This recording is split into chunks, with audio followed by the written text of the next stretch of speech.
6 মাহ হ'ল জুবিন হত্যাৰ 6 মাহ হ'ল আৰু সেইকাৰণে দুটামান কথা ক'ব খুজিছোঁ। কথা মানে এই আমাৰ অনুৰোধটো আছে জুবিন গাৰ্গৰ বৌ গৰিমা শইকীয়া গাৰ্গলৈ।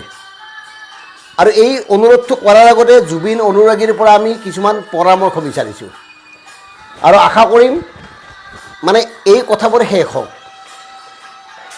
যেনেকৈ 6 মাহ হৈ গ'ল, 6 মাহত চৰকাৰে কি কৰিলে আমি দেখিলোঁ, চৰকাৰৰ আন্তৰিকতা কিমান আমি দেখিলোঁ, সদিচ্ছা কিমান আমি দেখিলোঁ।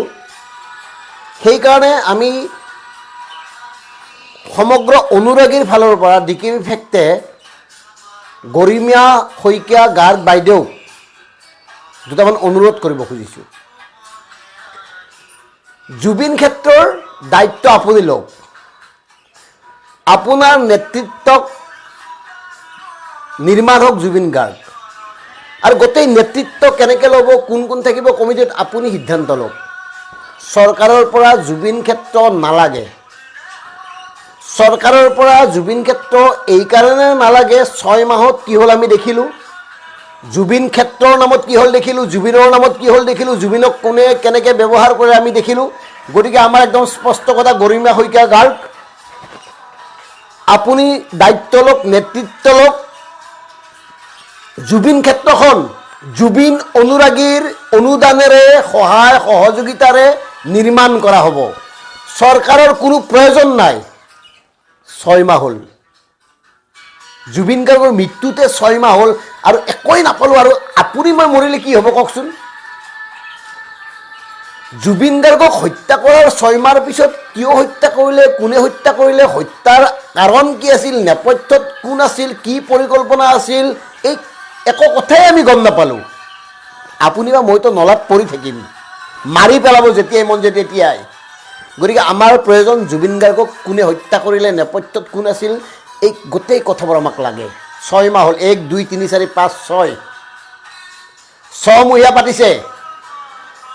সেইকাৰণে গৰিমা শইকীয়া গাৰ্গ আপোনাক অনুৰোধ কৰিছোঁ, চৰকাৰক আপুনি কওক যে জুবিন গাৰ্গৰ দায়িত্ব তেওঁলোকে ল'ব নালাগে। এইকাৰণে নালাগে, এইখন চৰকাৰক জুবিন গাৰ্গে ভাল পোৱা নাছিল। ভাল নোপোৱাৰ কাৰণ আছিল অসমৰ ওপৰত জাপি দিছে কা আইনখন। সমগ্ৰ অসমবাসীৰ আৱেগ আৰু স্বাভিমানক আঘাত কৰি এইখন চৰকাৰে অসমবাসীৰ ওপৰত জাপি দিছে কা আইনখন, যাৰ ফলত 2024 চনৰ 31 ডিচেম্বৰলৈকে অসমলৈ অহা বিদেশীয়ে নাগৰিকত্ব পাব। অসম আন্দোলন কি হৈছিল আমি জানো। গতিকে জুবিন গাৰ্গে এইখন চৰকাৰক বেয়া পাইছিল, ভাল পোৱা নাছিল। জুবিন গাৰ্গে এইখন চৰকাৰৰ সিদ্ধান্তৰ বিৰুদ্ধে প্ৰতিবাদ কৰিছিল, গছ কটাই হওক বা কা আন্দোলনকে হওক। গতিকে এইখন চৰকাৰৰ সহায়ত জুবিন ক্ষেত্ৰ নিৰ্মাণ হ'ব নালাগে। একদম স্পষ্ট কথা, আমাৰ স্পষ্ট কথা, ডিকেবি ফেক্টৰ স্পষ্ট কথা।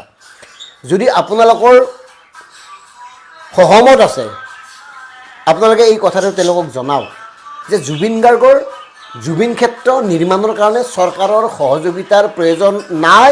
এইকাৰণে নাই, বিগত 6 মাহত আপোনালোকৰ আন্তৰিকতা আমি দেখিলোঁ, আপোনালোকৰ আন্তৰিকতা আমি বুজিলোঁ। গতিকে এতিয়া আপোনালোকৰ প্ৰয়োজন নাই।